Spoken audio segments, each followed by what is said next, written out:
दोस्तों नमस्कार।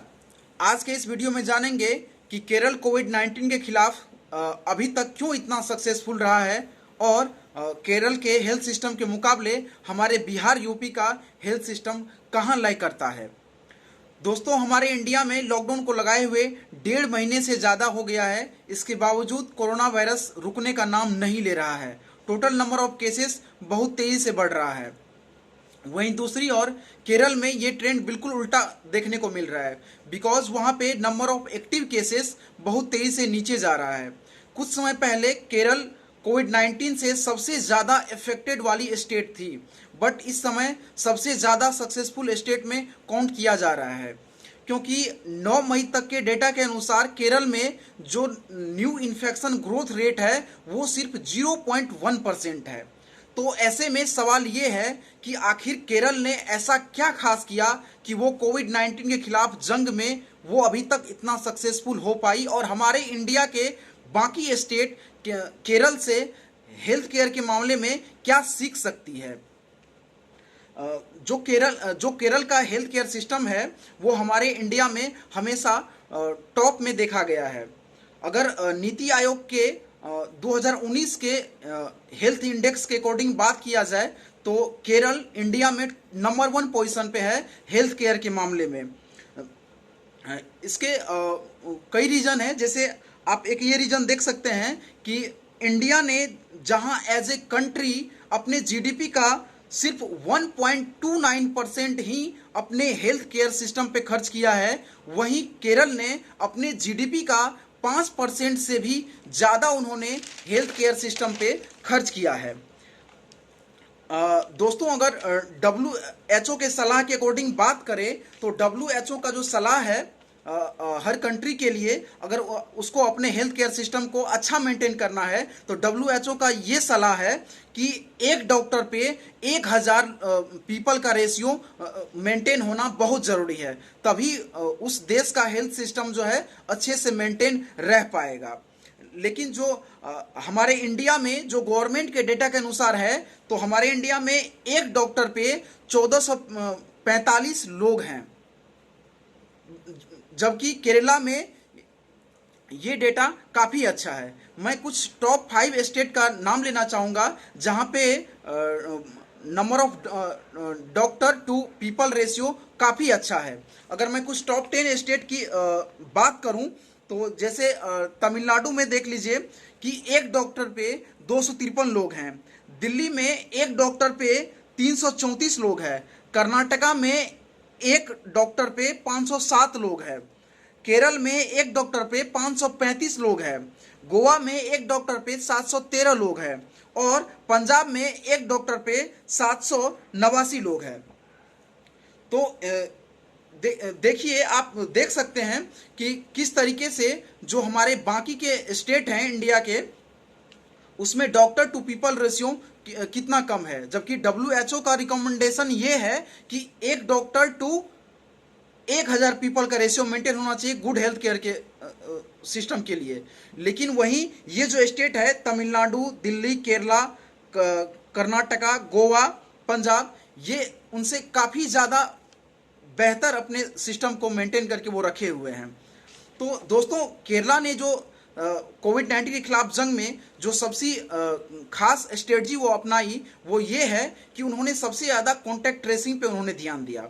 उन्होंने अपने ब्लॉक में अपने पंचायत स्तर पे बहुत सारे वॉलंटियर को वो हायर किए और एक लोगों के कई कॉन्टैक्ट को ट्रेस किया गया और ट्रेस करके सॉर्ट आउट किया गया कि ये लोग कहाँ कहाँ गए थे और कहाँ कहाँ जाके इन्फेक्शन फैलाए थे, और इनसे केरला को काफ़ी हद तक हेल्प मिला।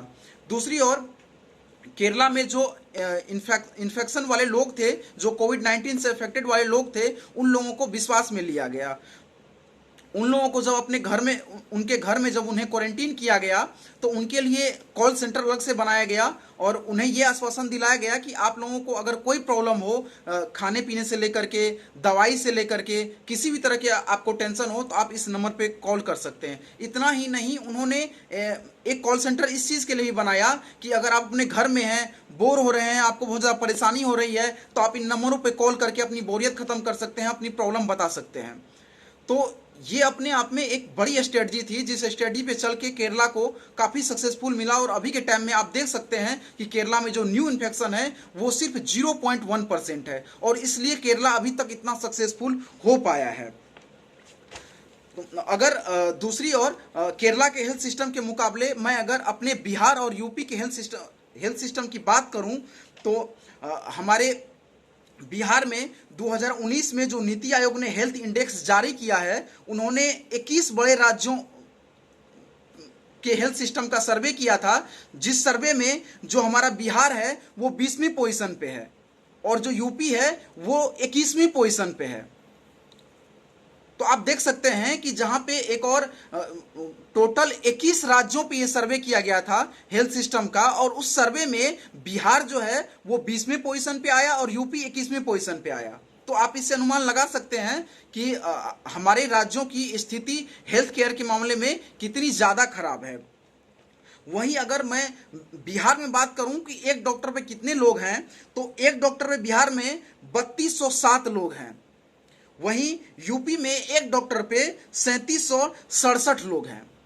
तो आप देख रहे हैं कि ये जो डेटा है ये WHO के सलाह से काफ़ी दूर है, बिल्कुल नज़दीक नहीं है। वहीं पे जो मैंने टॉप 10 स्टेट का नाम लिया था, जैसे केरल था, दिल्ली, कर्नाटका, इन सब में आप देखे थे कि काफ़ी अच्छा मेंटेन था डॉक्टर टू पीपल रेशियो। लेकिन वहीं हमारे बिहार में एक डॉक्टर पे 3207 लोग हैं।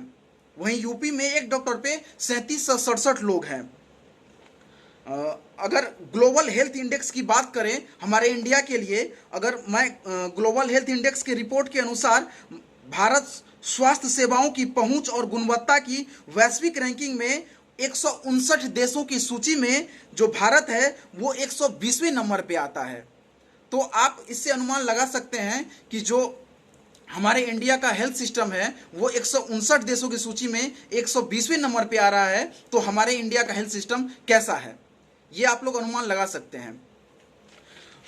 दोस्तों, इस डेटा से हम लोग ये कंक्लूजन निकाल सकते हैं, या ये कंक्लूजन निकाला जा सकता है कि जो हम लोगों का जो मेन कंसंट्रेशन होता है वो हेल्थ सिस्टम पे, एजुकेशन सिस्टम में नहीं होता है। जो भी हमारे इधर नॉर्थ इंडिया के जो स्टेट हैं, जैसे हमारे बिहार यूपी हो गए, तो यहाँ जो है हम लोगों का जो मेन फोकस है वो अब हेल्थ सिस्टम की ओर होना चाहिए। और हमारे लोगों को ये अब सोचना चाहिए कि हेल्थ जो है हमारी सबसे प्राइमरी चीज़ है। तब जाके हमारे गवर्नमेंट को भी ये रियलाइज़ होगा कि हेल्थ का डिमांड पूरा करना हमारे स्टेट के लिए बहुत ज़्यादा ज़रूरी है, हमारे लोगों के लिए बहुत ज़्यादा ज़रूरी है। तो मैं अपने लोगों से और मैं आप सभी से ये अनुरोध करना चाहूँगा कि जो हम लोग बाकी के मुद्दों में उलझ करके जो हमारी मेन ज़रूरत की चीज़ें हैं हम उसे भूल जाते हैं, तो हमें इस और ज़्यादा ध्यान देना चाहिए। हमें बाकी के जो कम्युनलाइज मुद्दे हैं उनमें ज़्यादा नहीं उलझना चाहिए, और हमें जो है जो हेल्थ है, एजुकेशन है, इन सब मुद्दों पे हमें ज़्यादा ध्यान देना चाहिए। दोस्तों, मैं उम्मीद करता हूं कि मेरा ये वीडियो आपको पसंद आया होगा। अगर आपको मेरा ये वीडियो पसंद आया हो तो प्लीज़ मेरे यूट्यूब चैनल को सब्सक्राइब करें और मेरे इस वीडियो को लाइक एंड शेयर करें अपने दोस्तों के साथ। और धन्यवाद।